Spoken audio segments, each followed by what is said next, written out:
The kiss of death trade was this, right? So we know the psychology of the double top is this, right? Price runs up into a level of structure. What happens? Walk through me with this. Price runs into a level of structure. What happens at this level of structure? Does it extend or get rejected? Let's not overcomplicate this. Price gets rejected, right?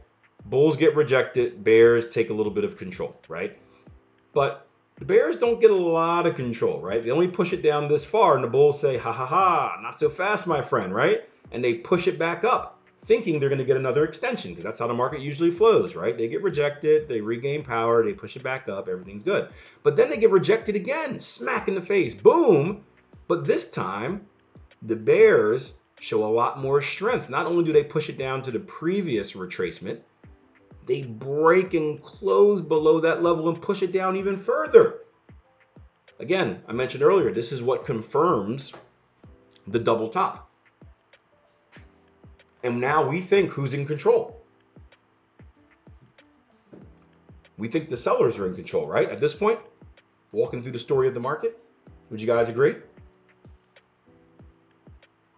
Sellers are in control.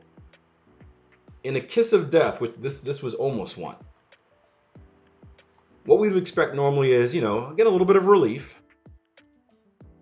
And then the sellers to kind of push it back down and create their own extension like that, right? In a kiss of death, we get this. We get a rally back up here.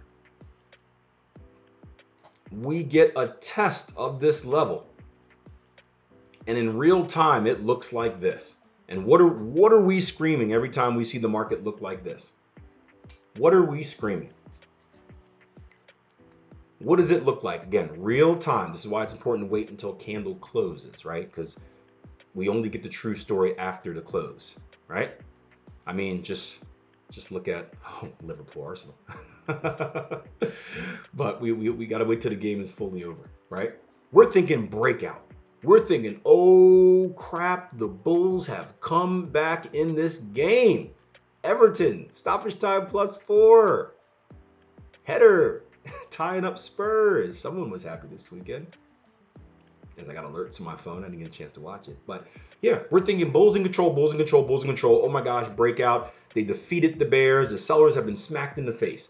But then instead of closing up here, we end up getting something like this, where the market closes below structure, and obviously the wick, the remains of that move are up here. Now, we understand how to read a candlestick, right? What does this candlestick tell us? Because the breakout, which wasn't confirmed, tells us one story. We're panicking, shaking in our boots as sellers. This tells us something else. Oh crap. The Bulls just fought here with everything in their might. They fought in this area with everything in their might to push it back. This was the last run. Full strength. Assemble all the troops. Avengers, assemble, right? To fight Thanos. And they gave everything they had. And it looked like they were going to win. And then boom, boom, boom. They got their booties kicked. And what happens after you give all? You give everything you got. And you lose. Are you motivated to fight again, or do you run and hide?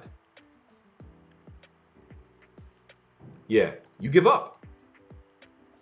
In a sporting event, like, you get depressed and the team usually just overpowers you and you get beat. In the market, you just live to fight another day, right? Imagine you're a buyer here, and Dennis tried to buy here and got rejected. He tried to buy again here and got rejected. He tried one more time to buy here and thought he was going to do good and got massively rejected. Dennis is probably saying, you know what? I'll just try again some other time. Not today. Today is not the day, Akil. I will try again another time. But this is the psychology of the market, right? Because again, the price chart is just a visual representation of everything that's happening in the market, the market's participants and the actions in which we're taking. This is what we're doing, right? You are a day trader, and we don't talk about like the true, not high frequency, but like the speedy day trading, scalping type stuff. But you got people trading, and they're like, okay, buy, got rejected, buy again, got rejected, buy again. All right, 3 strikes, I'm out. We'll wait to a new level. Like, we got people doing this. And after you see this rejection, not only does it depress the bulls, who have their sell stops up here, or sell stops down here as it comes back down and breaks them out, but it motivates the bears. They've got a lifeline. They thought they were in control here. Well, they thought they were in control here. They were proved wrong. They got a little bit more confidence by fighting back and lower, low, lower closing, violating this level. Then they probably lost a little bit of confidence as we rallied all the way up, but then they made the comeback and they got confidence. And they got confidence. They rejected the buyers. They took out their stops, adding more selling pressure. Now, me and you, we're seeing this because we're saying, oh crap, wait a minute. Sell, sell, sell, sell, sell. I want in on this. I want in on this. And then boom, you see that flood of selling pressure outweigh the buying pressure. Price action typically moves down in a very fast way.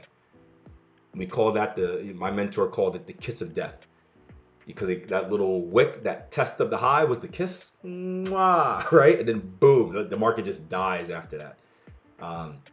So this was close. We technically didn't test the highs here. That's why I had to take it back on the chat. I said, looks like a kiss of death, not quite a kiss of death, but that's the kiss of death trade. If you get a chance to see it or find it in the market, it's a really cool occurrence. It happens quick.